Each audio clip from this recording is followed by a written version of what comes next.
Hello everybody, Chris Profi, Musically Obsessed. Welcome to another episode of What's Spinning Wednesday. So I'm going to show you what I've been listening to over this past week, but before we get into that, if you are new to my channel, make sure you hit the like and subscribe button so you can continue to follow my musical obsession. So, what I got spinning in the background right now is Jafria, and this is their 1986 album called Silk and Steel. Led by keyboardist Greg Jafria. And on vocals, we've got David Glenn Isley, I think is how you pronounce his name. I'm going to tell you right now, he gives it a Journey vibe. So they're mixing like some AOR type stuff, some hard rock, some heavy metal, a little bit of Journey in there, and just really good 80s rock.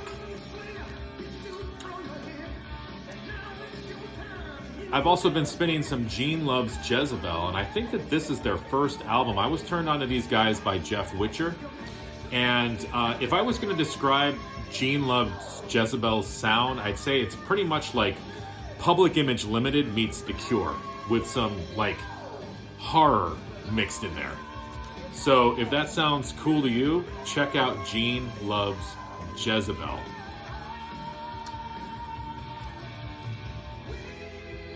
Gotta spin the Mighty Creator. This is from the box set. This is their album Coma of Souls.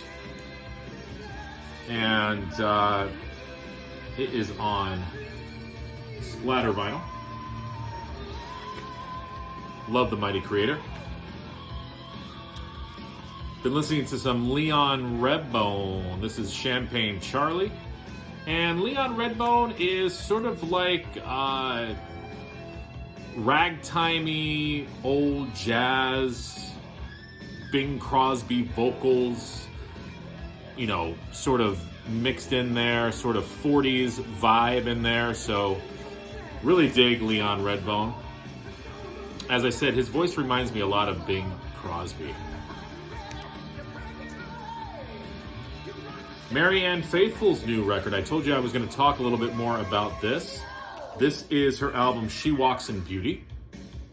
And this is a spoken word album, but there's a lot of other musicians on here. As it says here on the title, it's with Warren Ellis. Now, Warren Ellis is from the band Nick Cave and the Bad Seeds.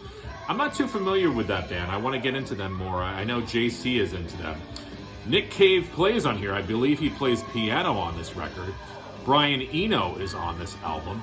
And of course, Warren Ellis produced it, and he plays, he's a multi-instrumentalist. He plays a lot of stuff on this album, but really, really cool spoken word record with some sort of atmospheric backdrops. And, you know, you have Marianne Faithfuls' just unique voice over top of that. So really, really cool record. I would definitely check this album out. Just came out. I've been listening to some Sondheim. This is his album, Marry Me a Little. This is sort of a musical review. It includes a lot of songs that were never released in show form, and they appear on this record. So some good Broadway show tunes. This came out in 1981, Marry Me a Little. Picked up this masterpiece, The Cure, Disintegration. This is my favorite Cure record, and listening to this record, it's just amazing. I mean, Pictures of You, Love Song, Lullaby, Fascination Street, Prayers for Rain, Disintegration, and the bass on this album is phenomenal. Love The Cure, love Disintegration. My brother JC sent me some Mike Ness. This is an amazing album. Cheating at Solitaire. It's everything I like about rockabilly, everything I like about country, and everything I like about Social Distortion all in one album. This is on Craft Recordings. Thank you, JC, for sending this over.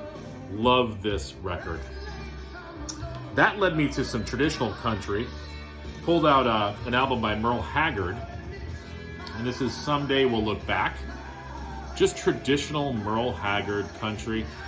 I believe that Ron Haggerty sent me this album in a couple VCLTs that he sent me over.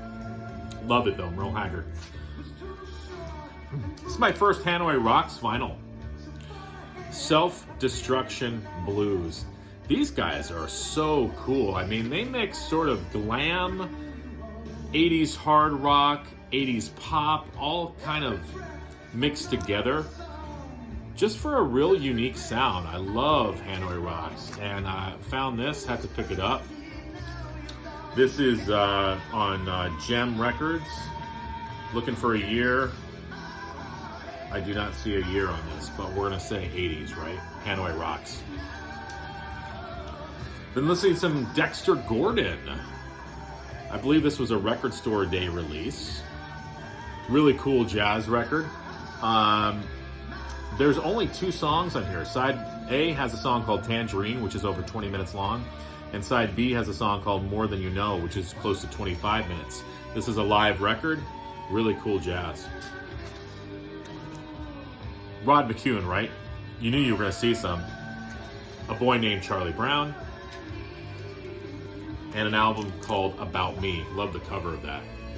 So yeah, I've been spinning Rod McEwen. This is one of my 50 Cent records I got at the library. Who Are You? Do we even need to talk about this record? Classic album. Dug this out. Steve Hackett's Under a Mediterranean Sky. Instrumental album, guitar. And when I was reviewing, I don't know actually if I reviewed this album or if I talked about it, but I basically said, look at that cover, and this is going to tell you what the music sounds like. It's just very calming, relaxing, peaceful, almost like if you were sitting on this looking out into the ocean, this is what you would hear. Beautiful. It's like classical meets acoustic nylon string guitar magic. And there's Mr. Hackett right there. And the 4th side is an etched side, which is pretty cool. And lastly, I guess I spun quite a bit of jazz this week. Pulled out some Eddie Lockjaw Davis. This is his album, The Cookbook. And not sure what year this came out, 70s I want to say. But who is Eddie Lockjaw Davis? Well, he plays the tenor sax. But I want to talk about Shirley Scott, who plays the organ on this album. Gives it a unique sound, especially in the jazz world. And also Jerome Richardson, who plays the flute. And this actually did come out in 1974, the year I was born. It is a gatefold on the Prestige label. Okay, so just a really cool jazz record. So that's what I've been listening to. I'd love to know what you guys have been listening to. Thanks for tuning in. And next week, I'll have a whole bunch of other records to show you. All right, enjoy the rest of your Wednesday. Bye.